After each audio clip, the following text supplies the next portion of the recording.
What is up, gentlemen? And YKA31 here, Madden 19. And as we all know, we had an update today. Update number, I believe. Oh my goodness. As I'm yawning. Update number 3, I believe. And basically, here's what we know. When you have 3 updates inside of about a month or so that are pretty substantial with lots and lots of patch notes. What does that tell you? That tells you that the game released probably about 6 weeks too early, at a minimum. But it is what it is. That's how it goes. And anyway, downloaded the patch. Didn't have any league games tonight. Figured why not take my team out for a test drive with this patch and see what's going on. And, don't laugh at my squad too much. We're only an 85 overall. It is what it is. It's what I got to work with, so just gotta make it happen. I'm gonna go to war with my flashback, Matty Ice. He plays great for me. I don't care what y'all say. My 91 Rice, my 89 Moss. Got flashback Tyler Eifert at tight end. Got the campaign Shady McCoy. Got a power up Tyreek Hill. Power up to 87. The OL is functional for the time being. On defense, I have the Robertson up there to 90. I have flashback Stephon Gilmore. I have power up 88 Lattimore. The 85 Amos. I have Earl Thomas powered up to 88. I think now. You see Telvin Smith there on the defensive line. I have heavyweight Jarrell Casey.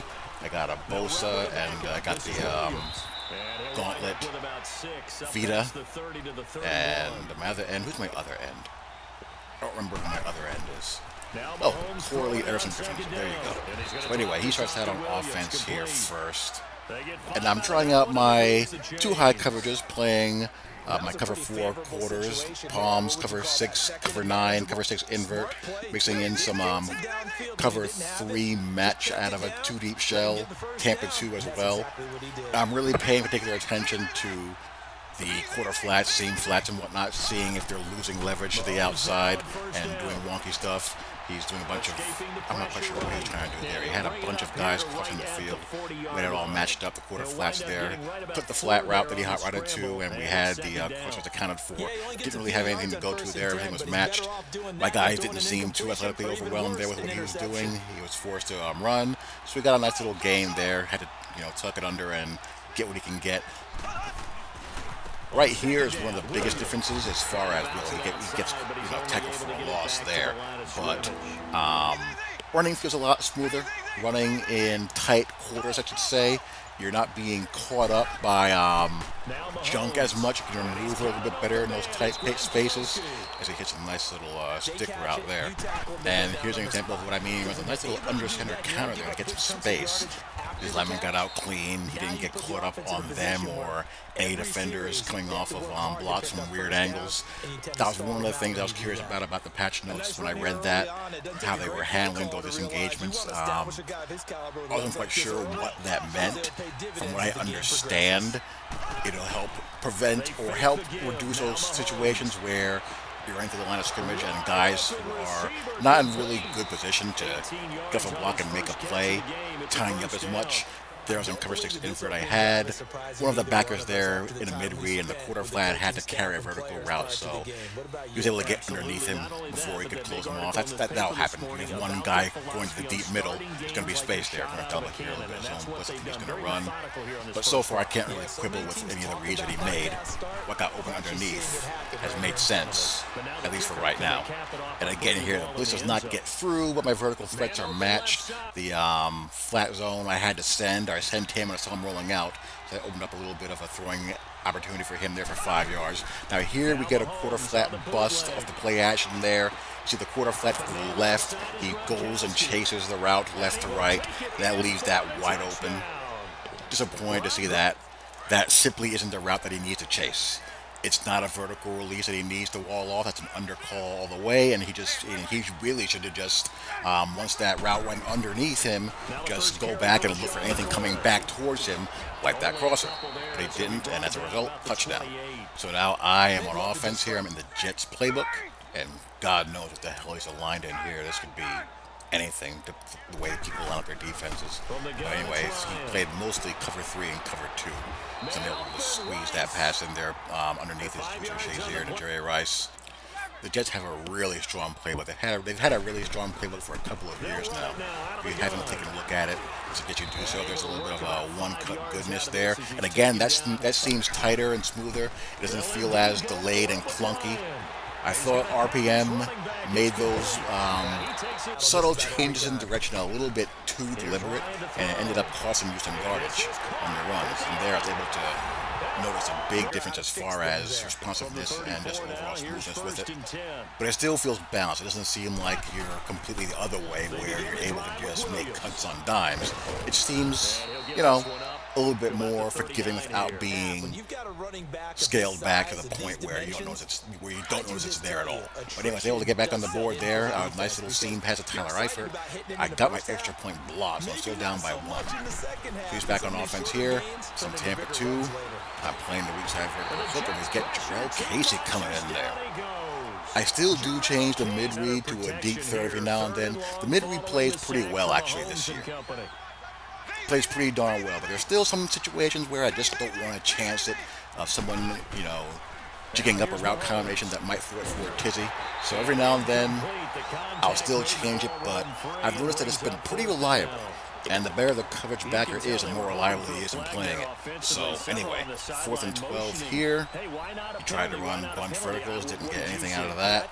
So I'm going to dial up here. I'm going to stay in that again. I'm going to be in dime quarters here against trips.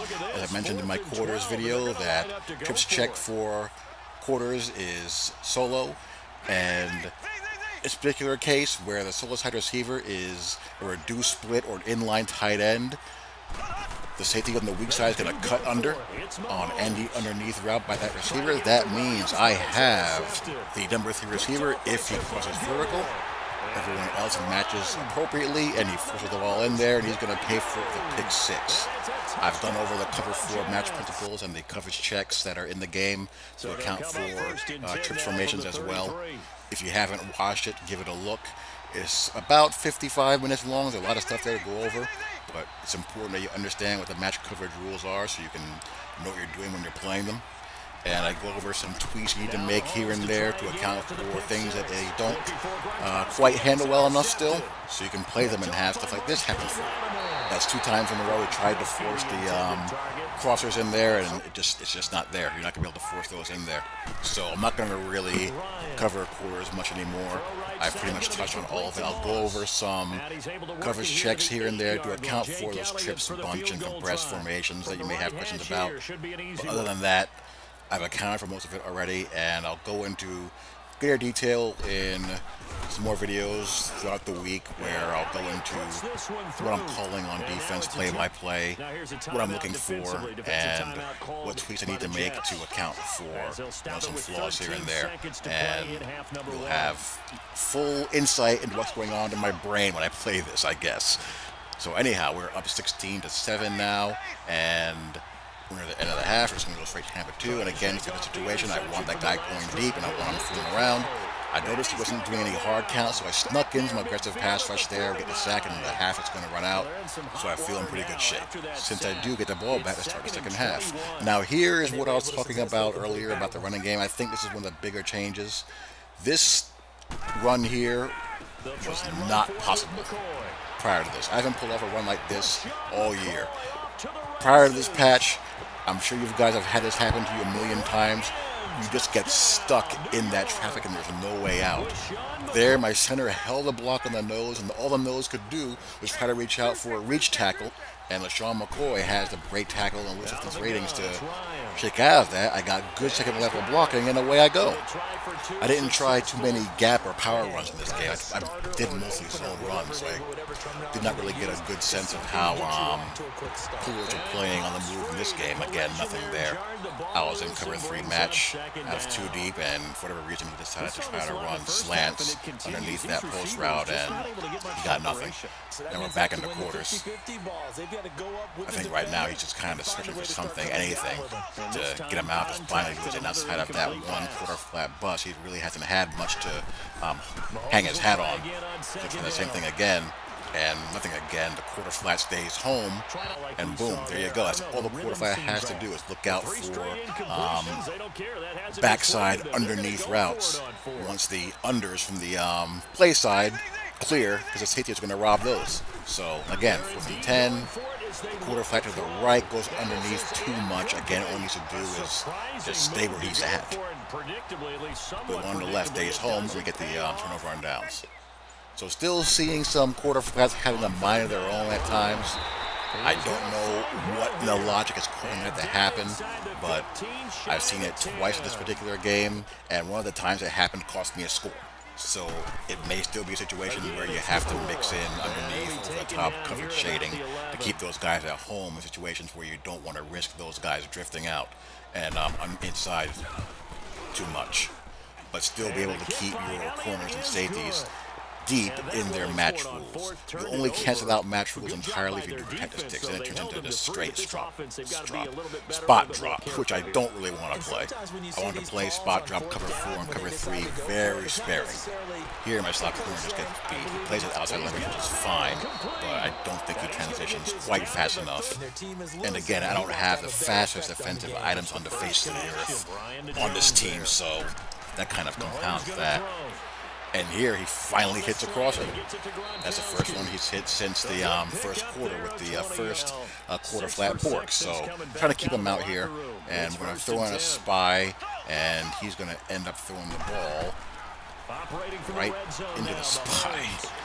They really got to get rid of that. Yes, a spy should obstruct a quick hitting, shallow route, but defensive linemen are INTing those things at way too high of a rate.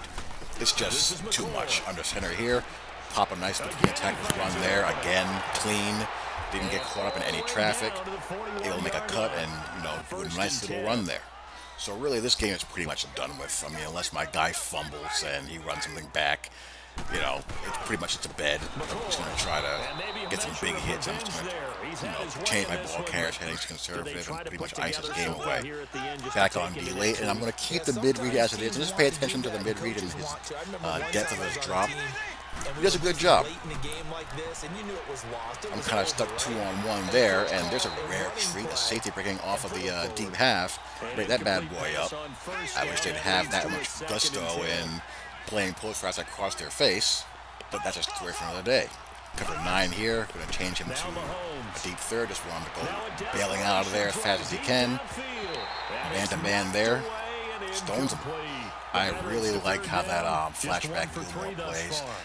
Probably doesn't have too much shelf life left in him athletically, but he's been a really solid value.